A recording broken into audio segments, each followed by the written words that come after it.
every time you blow this horn, it's a sign of victory. It's not that you are about to win, it's that you won the victory. So that's the sign when we blow this.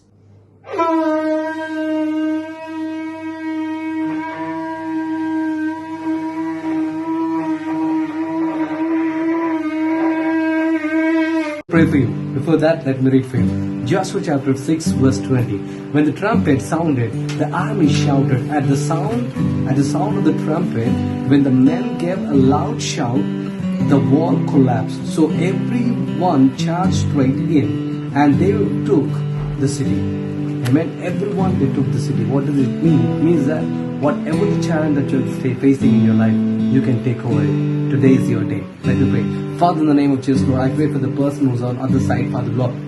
Whatever it might be, Father, Lord. Today is the day of triumph in our life, Father, Lord. I decree and declare, and I seal it with the blood of Jesus. In Jesus' name we ask, Lord. Amen. God bless you.